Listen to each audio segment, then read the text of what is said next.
श्री राम समर्थ। संत समागम का अर्थ है संतों की आज्ञा का पालन। कोई भी मंगल कार्य हो, सर्वप्रथम गणपति का आवाहन किया जाता है और सारा कार्य समाप्त होने के बाद अंत में उसका विसर्जन करते हैं। उसी प्रकार अनुसंधान से ही पोथी का प्रारंभ करें और अनुसंधान से ही पोथी की समाप्ति करें।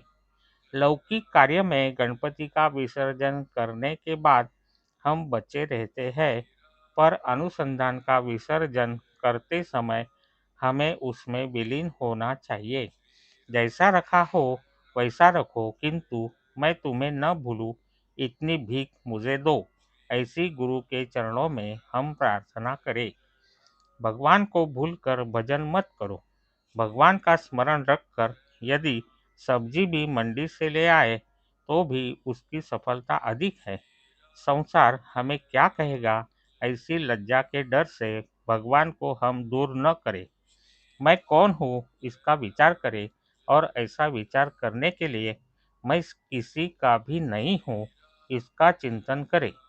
मैं अपने सगे संबंधियों, पत्नी, बच्चे, माँ बाप का तो हूँ ही नहीं, लेकिन मैं अपनी देह और अपने मन का भी नहीं हूँ, और ऐसा सोचते सोचते जो बचेगा वह मैं हूँ।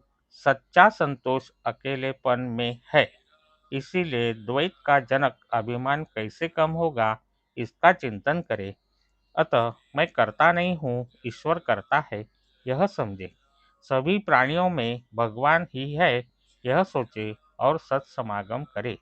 सत्समागम का अर्थ है सत्य का समागम।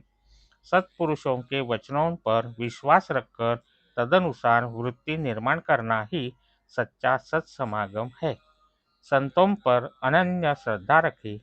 वे जैसा आचार विचार करते हैं वैसा तुम करो। उनके समागम में दरिद्रता है ऐसा कभी मत मानो। जो लगातार तुम्हारे विषयों की पूर्तता कर देते हैं वे संत नहीं होते।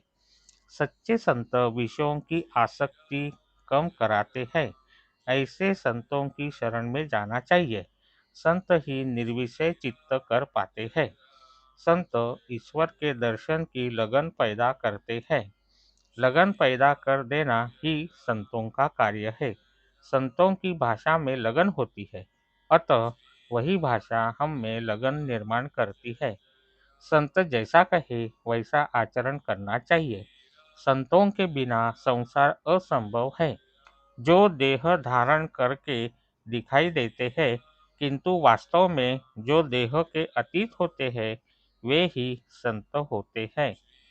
हम उन्हें पहचान नहीं पाते, इसका कोई उपाय नहीं है। नाम के कारण ही संतों की पहचान पाते हैं।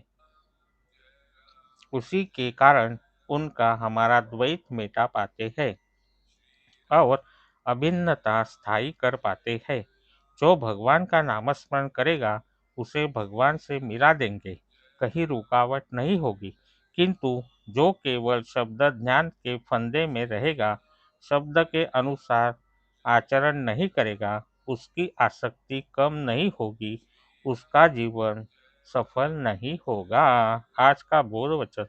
जब संत हमें अपनाते हैं तब वह हमें हर संभव संभालते हैं। जय श्री राम। जानकी जीवन स्मरण। जय जय राम।